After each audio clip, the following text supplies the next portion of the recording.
So what have you guys been playing? I mean, it's been a couple weeks. I am playing Command and Conquer Red Alert at the moment. Ooh, that's the remastered one, I think, right? Yep, the new remaster.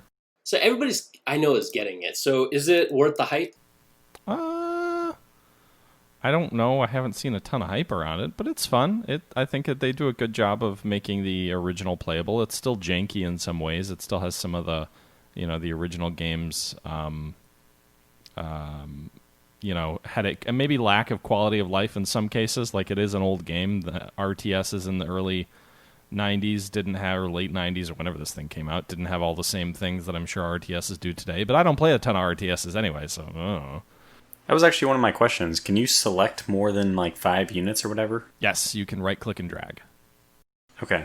So you can do that in this. I think the original Command and Conquer you can't. So I don't know if that's in. So the remaster includes Red Alert and Command and Conquer 1 and Command and Conquer, I guess, 2 Red Alert. And so at least in Red Alert you can multi-select. I don't know if you can in the Command and Conquer version of the game, because there's two different like executables. I think when you launch the game, you have to choose which one you want to play. Oh, I don't remember Red Alert. I did play it when I was younger, but oh man, it is the best. Yeah, well, I mean, I played the original Command & Conquer, the non-Red Alert version, and I loved that. I also find that that's, I don't know, I mean, Red Alert was, I think, intentionally a little more comedic, a little bit. It's very campy, yeah. I guess, is probably the right way to put it. But I think it's the best, the better of the two. One, probably because it feels like a real game where you can multi-select, which, again, I saw like a Honest Trailers thing where they were making fun of how in the original Command & Conquer you couldn't, and then they talked about Red Alert, and they're like, the way better sequel or whatever. But I don't know, I played the original Command & Conquer for like 20 minutes on N60 on my sister's N64 at one point in my life, but that's like the extent of my involvement with it. So how different is it compared to the original? I mean, in terms of the graphics. The graphics are better because they've upgraded them. It's still blocky and weird, but like it definitely looks better than they have. I don't know how true this is or not, but they have this thing in it where they're like, when you first start the game and you first run it for the first time, they claim to show you anyway, this is what the original graphics looked like, and you're like, what the hell? This looks like a bunch of pixelated crap. And then it's like, press spacebar to do, the remaster, and you do it, and then it looks like a million times better. So, I mean, that's probably a marketing gimmick to be like, yeah, see, we did stuff, but like, if it's real, then it's $20.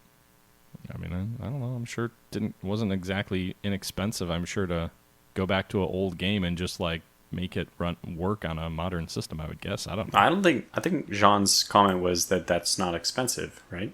I don't know. For $20 for a game that, I mean, looking at it now, I mean, just bear in mind, I wasn't a Command and Conquer fan back in the day, so I'm not as passionate about this game, I guess. $20 is about what I would expect. I don't think it's too little or too much, too much. So why are these tanks driving the direction they're going? I don't want you to go that way. Sorry. Well, you're playing the game. That's it. Obviously, that's a problem that you got to expect existed. But the only thing you have to be thankful for is that there's not directional armor. Directional? The worst is playing Company of Heroes. Oh, God, just don't get me started. You don't like Company of Heroes? Now, that's a game I could put money behind. Yeah, but, I mean, you drive your tanks around and they always face the wrong way and get themselves killed. It's just a frustration fest. Yeah, there's definitely no directional armor in this game. It's like, oh, you have a certain amount of health, and each time a little dot hits you, your health goes down by a certain amount. Oh, that sucks. No, I'm fine with it. I'm just knocking out some pillboxes right now. Going over Company of Heroes on Steam is $20 itself. But see, this is $20 I would actually spend. I don't know. I have some, juicy memories of, playing this back in the day. Well, does Company Heroes have the best full motion video cutscenes in the history of the world? No, I don't know. I don't remember it. Because Command & Conquer Red Alert has seen, like, basically it's got this whole plot and story behind it where it's like Einstein gets kidnapped or killed. I'm not sure which. Not Einstein, sorry, Hitler. Einstein goes back in time to kill Hitler, and then like this is an alternate history where like World War II never happens, and now the Soviet Union is trying to take over Europe, and it's the Allies versus the Soviets, and they've got like this disastrously bad guy pretending he's Stalin in these videos, and they've got, you know, a whole bunch of characters. So like real Stalin. It's Yeah. an accurate portrayal. Is that what you're saying? Yeah, like the guy he's acting as Stalin. Oh, And he then- does actually look like a little bit like Stalin. I see a screenshot of it. He does You kind of know, look. if you see the guy who's Einstein, he looks literally nothing like Einstein. But you know. But yeah, it is brilliant. It is the greatest. I don't know, it's not the greatest game ever made, but it is very good. That's some high praise. I was considering getting it at some point, but Keep in My- mind my- that this is also like a nostalgic game. I played it a ton when I was young on my PlayStation, so like I won't, you know, there's definitely a nostalgia element here in terms of my praise. yeah, There's nothing more frustrating though when you're trying to take out an ore harvester and it just decides I'm going to run over all your troops, and then they just get squashed like bugs. you got to hit X to scatter. Still remember that. Holy crap, I just lost like 30 guys. They just all blew up and turned into red mush. What happened to the developers? Petroglyph and Lemon Sky Studios. Oh, really? It wasn't Westwood? So the original Command & Conquer was Westwood, right? Yeah.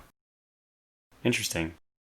Which I like to, you know, name drop that I actually got to meet, and Ed Del Castillo, who was on the Command & Conquer team, and then he went and formed Liquid Entertainment, which developed Battle Realms. And I got to tour the office. It was my first exposure to game dev studio. Are they trying to lure you into their fold?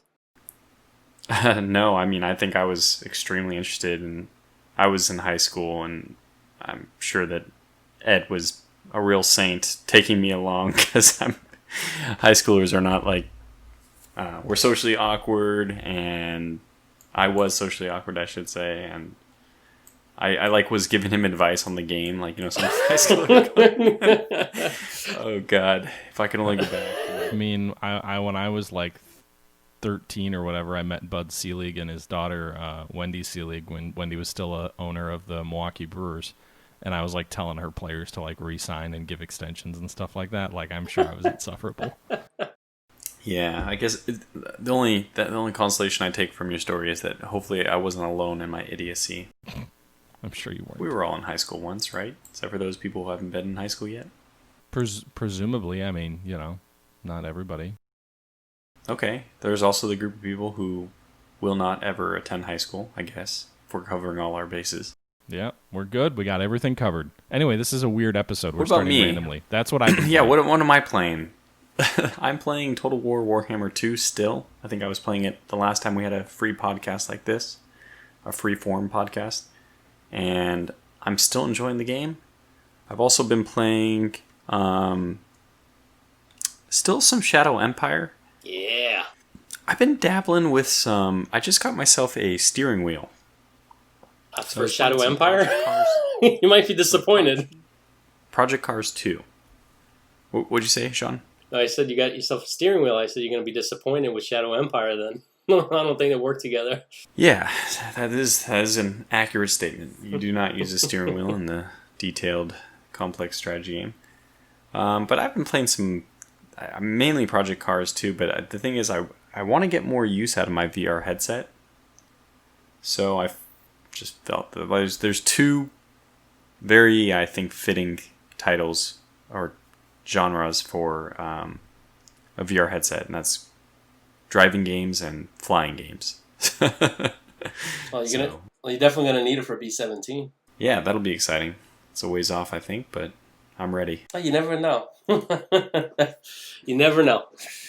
I'm crossing my fingers for 2020. Yeah, that won't happen. Man can hope. We're in July, and they haven't even given a release date or anything like that. I'm sure it's 2021 for, you know, almost certainly.